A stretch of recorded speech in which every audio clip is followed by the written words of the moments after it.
Dans un XVIIe siècle marqué par les conflits religieux et militaires, les famines et la peste, Troyes perd son statut de carrefour économique et voit sa population décliner. Suite à la réforme protestante, l'Église catholique se restructure.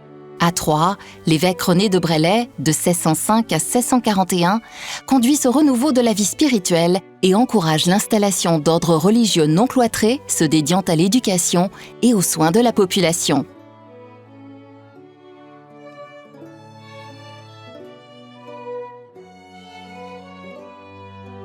Le collège pour garçons, situé dans l'hôtel de la Licorne depuis 1545, s'installe dans ce nouveau lieu légué à la ville par François Pitou en 1621.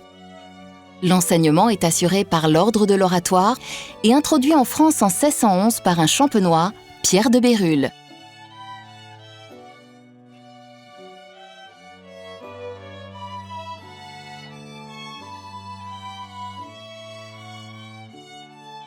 Ancien ambassadeur devenu prêtre, Noël Brulard de Sillery soutient l'installation de plusieurs communautés à Troyes et la création d'une des premières missions jésuites en Nouvelle-France. Il gère la commanderie hospitalière de Troyes, où il engage un ambitieux programme de reconstruction.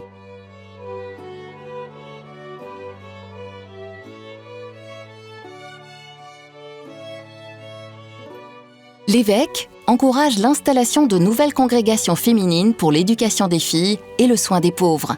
Les Ursulines s'installent dans l'hôtellerie du Dauphin.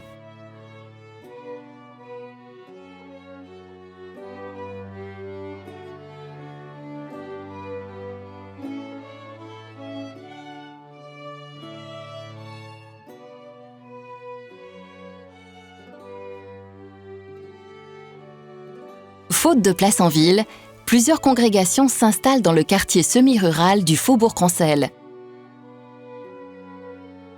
Issus de l'ordre monastique, des visitandines arrivent à Troyes pour réformer le couvent de l'hôpital Saint-Abraham.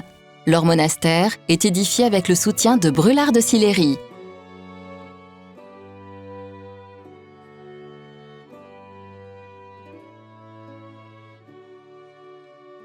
Des prêtres lazaristes, issus de l'ordre fondé par Vincent de Paul en 1626, viennent pour dispenser une meilleure formation des prêtres et prêcher dans les campagnes du diocèse de Troyes. Ils s'installent dans cette maison que leur octroie Brulard de Sillery. Fondé en Italie en 1525 par Matthieu de Baschio, l'ordre des Capucins appartient à la lignée de saint François d'Assise. Cette communauté est l'une des premières à s'installer dans ce quartier pour s'occuper des pauvres et des malades. Fondé au XIIe siècle en Palestine, l'ordre contemplatif du Carmel se renouvelle avec la fondation des Carmes déchaussés en 1562 par Thérèse d'Avila et Jean de la Croix en Espagne. Il est introduit en France par Pierre de Bérulle et sa cousine Barbacari en 1604. Des sœurs s'installent dans le couvent de l'Incarnation à Troyes avant de faire construire ce nouveau couvent avec le soutien de Brulard de Sillery. De par ses fonctions d'enseignante à Ville-Marie, actuelle Montréal, et de fondatrice de la congrégation Notre-Dame, Marguerite Bourgeoys a souvent été décrite comme la mère de la colonie de la Nouvelle-France au XVIIe siècle.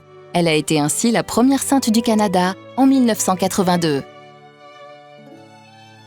Née le 17 avril 1620 à Troyes, Marguerite est la fille d'Abraham Bourgeoys, maître chandelier et monnayeur de la monnaie de Troyes, et de Guillemette Garnier, fille d'un tisserand. Elle est la sixième d'une famille de 12 enfants. Sa famille possède un rang élevé au sein de la bourgeoisie troyenne.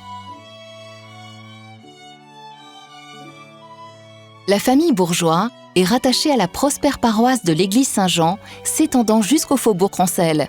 Elle y est baptisée et reçoit les bases de son éducation religieuse, axée sur le culte de la Vierge Marie et les pensées novatrices des grands religieux de son temps. À 2 pas de sa maison se dresse la Belle Croix, chef-d'œuvre d'orfèvrerie du XVe siècle, réputé pour son pouvoir de guérison. Juste en face, à partir de 1624, s'amorce la longue reconstruction de l'hôtel de ville, seul bâtiment civil construit à cette période.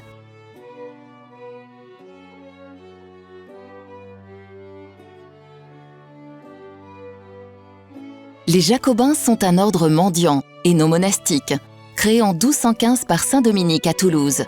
À Troyes, ils vivent dans un couvent, au bord du rue Corday, possédant une riche bibliothèque pour leur formation.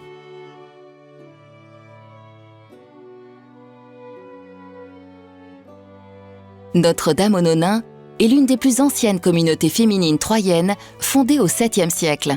Elle est accolée à l'église Saint-Jacques, ornée d'un riche portail sculpté au 15e siècle, dit le Beau Portail.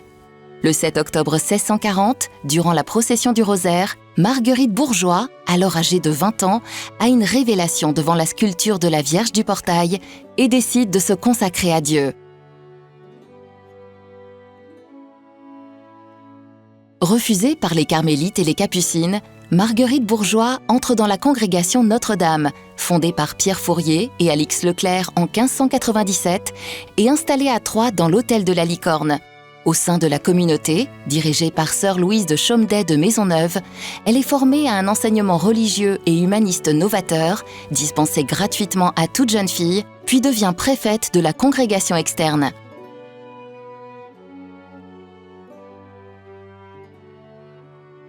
Durant sa formation, Marguerite Bourgeoys loge avec 2 de ses compagnes dans l'hôtel du Chaudron, occupé en partie par la seconde sœur de Paul de Chomedey de Maisonneuve, Jacqueline de Chomedey de Chevilly. Elle y réside jusqu'en 1653, date à laquelle elle est recrutée par de Maisonneuve pour enseigner à Ville-Marie, où elle crée la première école et la congrégation Notre-Dame de Montréal. Ces congrégations demeurent actives jusqu'à la Révolution. Aujourd'hui, 10 de ces 15 lieux, même s'ils ont connu des réaménagements et reconversions, sont encore visibles à Troyes. Seule la Visitation demeure cependant dans son lieu d'origine.